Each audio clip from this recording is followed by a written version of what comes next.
പ്രിയപ്പെട്ടവരെ, യേശുക്രിസ്തുവിന്റെ നാമത്തിൽ നിങ്ങൾക്കെന്റെ സ്നേഹം നിറഞ്ഞ ആശംസകൾ. എങ്ങനെയിരിക്കുന്നു? നന്നായിരിക്കുന്നുവോ? സന്തോഷമായിരിക്കുന്നുവോ?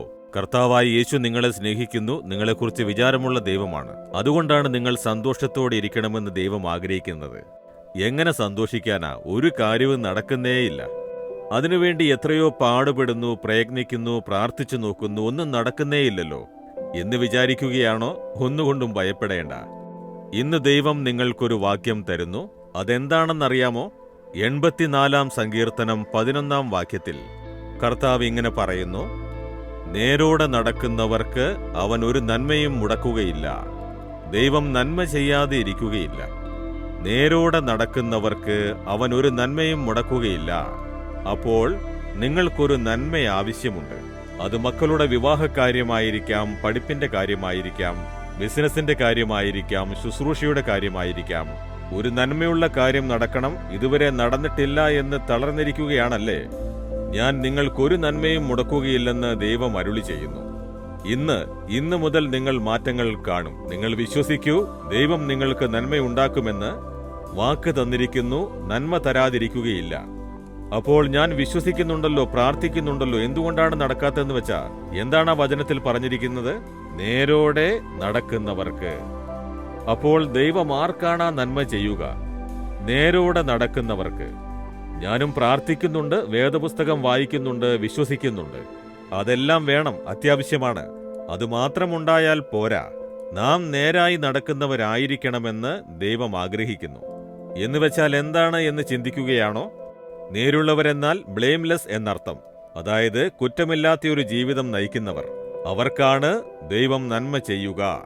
യഹോവയൊരിക്കൽ അബ്രഹാമിന് പ്രത്യക്ഷപ്പെട്ട് പറയുന്നു: അബ്രഹാമേ, നീ എനിക്ക് മുൻപാകെ നേരുള്ളവനായി നടക്കണം. അപ്പോൾ ഞാൻ നിന്നെ അനുഗ്രഹിച്ച് വർദ്ധിപ്പിക്കുമെന്ന് പറയുന്നു. നേരസ്ഥനായിരിക്കെ കുറ്റമില്ലാത്തൊരു ജീവിതം നയിക്കുന്നതിൽ ശ്രദ്ധ പതിപ്പിക്കണം എന്ന് ദൈവം പറയുന്നു. ശുശ്രൂഷകന്മാർ ദൈവത്തെ കാണുമ്പോൾ ദൈവം പറയും: നല്ലതും നേരസ്ഥനും സത്യസന്ധനുമായ ദൈവദാസനെ. അവർക്ക് മാത്രമേ സ്വർഗത്തിൽ പ്രവേശിക്കാനാവൂ. മറ്റുള്ളവരെന്തൊക്കെ പറഞ്ഞാലും ശരി, നമ്മൾ കുറ്റമില്ലാത്തൊരു ജീവിതം നയിക്കണമെന്ന് ദൈവം പ്രതീക്ഷിക്കുന്നു. എന്നുവെച്ചാൽ എന്താണെന്നറിയാമോ? നിങ്ങൾ ജോലി ചെയ്യുകയാണെങ്കിൽ കുറ്റമില്ലാത്തൊരു സ്ഥിതിയിൽ നിങ്ങളുടെ ജോലിയിൽ സത്യസന്ധരായിരിക്കണം. സമയത്തിന് പോകണം, കഠിനമായി അധ്വാനിക്കണം, വാങ്ങുന്ന ശമ്പളത്തിന് തക്ക അധ്വാനിക്കണം. നിങ്ങൾ അതിൽ നേരുള്ളവരായിരിക്കണം. അതുപോലെ ബിസിനസ് ചെയ്താൽ കരിഞ്ചന്ത വ്യാപാരം, പറ്റിച്ച് പണം സമ്പാദിക്കുന്നത്, ബിസിനസ് തന്ത്രം ഇവയൊന്നും ഉപയോഗിക്കാൻ പാടില്ല. നേരായ രീതിയിൽ സമ്പാദിക്കണം. അവർക്കാണ് ദൈവം നന്മ ചെയ്യുക. ശുശ്രൂഷ ചെയ്താലും പണക്കൊതിയില്ലാതെ, വസ്തുവകകൾ ആഗ്രഹിക്കാതെ, ജനങ്ങളെ നിന്ന് കാണിക്ക് അപഹരിക്കണമെന്ന ചിന്തയില്ലാതെ യേശുവിന് വേണ്ടി നിങ്ങൾ നേരായി പ്രവർത്തിച്ചാൽ യേശു നിങ്ങൾക്ക് നന്മയുള്ള കാര്യങ്ങൾ ചെയ്യും. നിങ്ങൾ എന്താണ് ചെയ്തുകൊണ്ടിരിക്കുന്നത്? പഠിക്കുകയാണോ? ജോലി ചെയ്യുകയാണോ? ബിസിനസ് ചെയ്യുകയാണോ? എന്ത് ചെയ്താലും കുറ്റമില്ലാത്ത സ്ഥിതിയിൽ നിങ്ങളുടെ ജീവിതത്തെ കാത്തു സൂക്ഷിക്കുന്നതാണ് ഏറ്റവും പ്രധാനം. കൈക്കൂലി വാങ്ങുന്നവരെ യേശു എങ്ങനെയാണ് അനുഗ്രഹിക്കുക? ജോലിയിൽ ആത്മാർത്ഥതയില്ലാത്തവരെ എങ്ങനെയാണ് അനുഗ്രഹിക്കാനാവുക?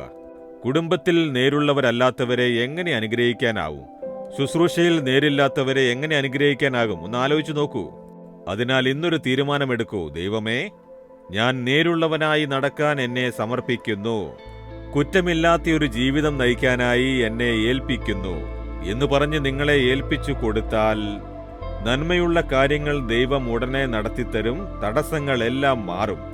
ഏൽപ്പിച്ചു കൊടുക്കുമോ? നിങ്ങൾ എവിടെയോ സത്യം വിട്ട് കളിച്ചു, എവിടെയോ നിങ്ങളെ കുറ്റം ചെയ്തു എന്ന മനസ്സാക്ഷി കുത്തുന്നു. അതുപോലൊരു സ്ഥിതിയിലാണോ ഉള്ളത്? അതിൽ നിന്നും മനസ്താപപ്പെട്ട് എന്നോട് ക്ഷമിക്കണമേ ദൈവമേ, ഇതിൽ ഞാൻ തെറ്റ് ചെയ്തു. ഇനി തൊട്ട് ആരും എന്നെ കൈചൂണ്ടി കുറ്റപ്പെടുത്താത്ത വിധത്തിൽ ഞാൻ ജീവിക്കും. അങ്ങനെയുള്ള ഒരു ജീവിതം നയിക്കും. എന്നെ സമർപ്പിക്കുന്നു എന്ന് പറയൂ. ഉടനെ നന്മയുള്ളത് നടക്കും.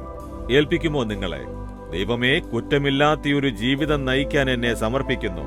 അങ്ങനെക്ക് നന്മയുള്ളത് നടത്തിത്തരും. ഞാനത് വിശ്വസിക്കുന്നു. എന്റെ കുറവുകളും കുറ്റങ്ങളും ക്ഷമിച്ച് ഇന്നു മുതൽ ഞാൻ കുറ്റമില്ലാത്ത ജീവിതം നയിക്കാൻ എന്നെ സഹായിക്കണമേ, അനുഗ്രഹിക്കണമേ. യേശുവിന്റെ നാമത്തിൽ പ്രാർത്ഥിക്കുന്നു പിതാവേ. ആമേൻ, ആമേൻ.